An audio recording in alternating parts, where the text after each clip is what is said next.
नमस्कार, मी शामराव मोकाशी, अध्यक्ष राजाराम बापू पाटील रिक्षा संघटना। आता मुंबई महानगर क्षेत्रात नगरपालिकांच्या परिवहन सेवा चालतात, त्यांची भाडे रचना करा की पर मुंडी पर किलोमीटर 1 रुपया आणि 5 किलोमीटरचा समान टप्पा करा आणि AC बसचं भाडं हे मुंबईच्या धर्तीवरती 1 रुपये 20 पैसे किलोमीटरप्रमाणे 5 किलोमीटरचा टप्पा करा, म्हणजे 6 रुपये भाडं होईल।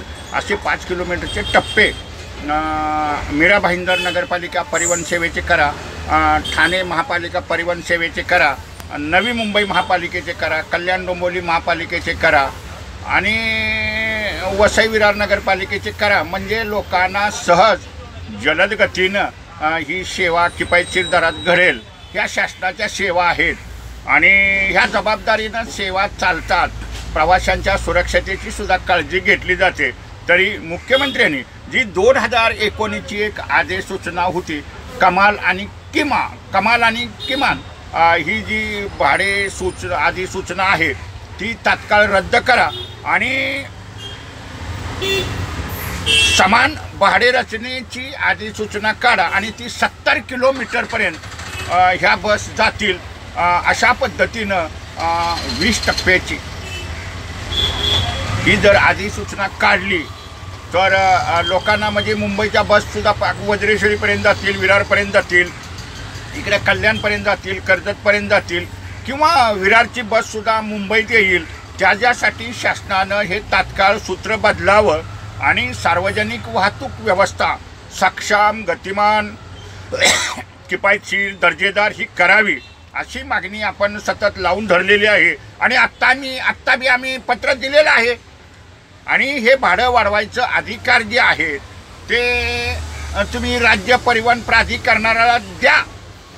ही राज्यासाठी अटर्ते असते, राज्याचं भाडं वाढतं, त्याच्यामुळं मुंबई महानगर क्षेत्र परिवहन प्राधिकरणाला सुद्धा हे रिक्षाचं भाडं आता जे वाढवलं त्यांना सुद्धा अधिकार नाहीत, कारण त्यांना भाडं वाढवायचा अधिकार त्यांच्या एरियापुरता होऊ शकतो, पण राज्य परिवहन प्राधिकरणानं जर वाढवलं तर राज्याचं भाडं एकाच वेळेला एकाच दिवशी हे वाढेल आणि सर्वसामान्यांना न्याय मिळेल आणि मग रिक्षाचं, टॅक्सीचं, वडापचं, टमटमचं, डमडमचं, SD महामंडळाचं म्हणा, नगरपालिकाच्या परिवहन सेवांचं भाडं हे एकाच दिवशी वाढू शकेल। त्यासाठी ह्या कायदेशीर बाबी लवकरात लवकर पूर्ण करा आणि राज्यात समान भाडे रचना करा आणि रिक्षा टॅक्सीसाठी जो हाकीम समितीचा अहवाल निर्माण झालेला होता ते सूत्र एकदम देशामधलं नंबर 1चं सूत्र आहे। शासनानं हाकीम समितीचा अहवाल स्वीकारलेला आहे आणि त्याची अंमलबजावणी करण्यासाठी खटुआ समितीची निर्मिती केलेली होती। परंतु हाकीम समितीच्या अहवालात असंही म्हणलेलं आहे की रिक्षाच्या मीटरमध्ये जेवढं भाडं दिसेल तेवढंच प्रवाशांनी द्यायचं आहे आणि रिक्षावाल्यांनी आपल्या मीटरमध्ये सुधारणा करायला पाहिजे, मीटरनं चालायला पाहिजे आणि जे 1.5 किलोमीटरचा टप्पा आहे तो टप्पा काढून समानतेत आणण्यासाठी 1 किलोमीटरचा टप्पा हा केला पाहिजे। आता मुंबई महानगर क्षेत्र परिवहन प्राधिकरण ही अथॉरिटी ही 1025 गावापुरतीच आहे। मुंबई, ठाणा वगैरे, आता पालघर जिल्हा बी नाही त्यांच्या कक्षेत येत, त्यांच्या कक्षेत खाली वसई तालुक्यातली 37 गावं येत आहेत। म्हणजे एवढ्याच रिक्षांना तुम्हाला भाडं वाढवून चालणार नाही आणि मग हाकीम समितीचं सूत्र बी न्यायालयात आहे, न्यायप्रविष्ट प्रकरण आहे आणि ही याचिका जर खारिज करायची असेल तर शासनानं अधिकार भाडं वाढवायचं दिलं पाहिजे। आता त्या हाकीम समितीचा अहवाल स्वीकारल्यामुळं RTOचे अधिकार हे नष्ट झालेले आहेत।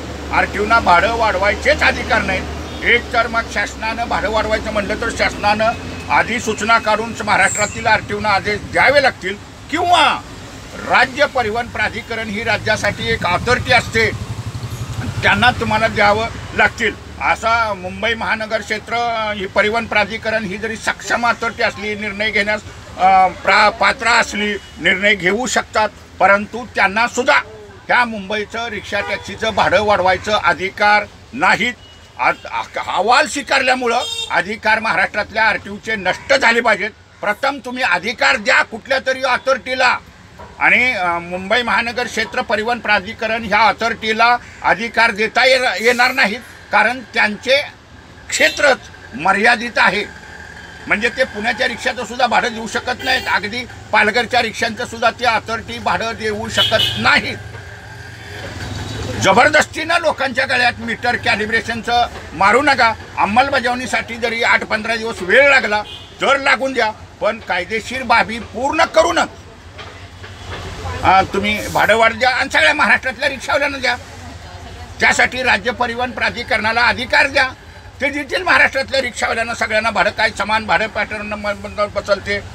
आणि कमीत कमी आता CNGच्या रिक्षा ह्या पालघर जिल्हा, ठाणे जिल्हा, पुणे जिल्हा, मुंबई, रायगड जिल्हा इथं तर सगळ्याच रिक्षा जवळजवळ 85-87% रिक्षा ह्या CNGवरती चालतात. आणि इथं CNGची बी सुविधा आहे, त्याच्यामुळे यांचं भाडं एकच करा, समान टप्प्यातनं किलोमीटरवरती करा, म्हणजे रिक्षावाल्याला सुद्धा किफायतशीर दरात तो प्रवासी वाहतूक करेल. आणि रिक्षाकडं 1.5 किलोमीटरचा टप्पा करून तुम्हाला 1 किलोमीटरचे सुद्धा प्रवासी मिळतील. म्हणजे रिक्षा प्रवासी जर 1.5 किलोमीटर जाणारच नाही, पुढं 1 किलोमीटरच्या अंतरातच जातो शहरी भागात, तर त्यानं 23 रुपये देण्याची काय गरज आहे. जो 15 रुपयाचाच रिक्षावाला घेऊन जाईल ना, त्याला 1 किलोमीटरचं अंतर आहे, 1 किलोमीटरच्या पुढे गेला तर पैसे वाढतील. आणि 1 किलोमीटरचा टप्पा करा, अशी ही मागणी आम्ही मुख्यमंत्र्यांच्याकडं केलेली आहे. त्याच्यामुळे जर 1 किलोमीटरचा टप्पा केला तर रिक्षावाल्यांचा धंदा तेजीत चालेल आणि मीटरनं चालणाऱ्या रिक्षांना लोकल भाडी मिळतील. आता लांबची भाडी तर मिळतच नाहीत, मेट्रो झाली आहे, लोक प्रवास ट्रेननं करतायत, मेट्रोनं करतायत. BSTच्या बसची संख्या वाढते, नगरपालिकेच्या परिवहन सेवांची संख्या वाढते आणि त्यांच्याची सूत्र लागू होऊ लागलेली आहेत. आता ठाणा महापालिकेच्या बसमध्ये तर ज्यांचं वय 60 वर्ष पूर्ण आहे त्या AC बसमधनं 0 तिकीटमध्ये फिरतात. मी बी जातो ठाण्याला, फुकटच जातो, आधार कार्ड जातो. आपलं बी 60 वर्ष क्रॉस होऊन गेलेले आहेत ना, त्याच्यामुळे जी 60 वर्षाच्या पुढची लोक फ्रीमध्ये जातात. आणि मग रिक्षाच्या व्यवसायावरती परिणाम होऊ नये त्यासाठी 1 किलोमीटरचा टप्पा करणं हे गरजेचं आहे. म्हणजे 16-17 रुपयाचंच 1 किलोमीटर डिस्टन्स जातील. ज्यांना अर्धा किलोमीटरच जायचं आहे ते देतील 15, 16, 17 रुपये. रिक्षावाल्यांना सुद्धा लोकल भाडे लागतील, तेही भाडं नाकारणार नाहीत. अशी ही वस्तुस्थिती आहे. तर मुख्यमंत्र्यांनी लवकरात लवकर ह्याच्यावरती निर्णय घ्यावा आणि मीटर कॅलिब्रेशनची मुदतही निश्चित करावी. धन्यवाद. मूचवाले मोकाशी यूट्यूब पहा, लाईक करा, शेअर करा, सबस्क्राईब करा. धन्यवाद.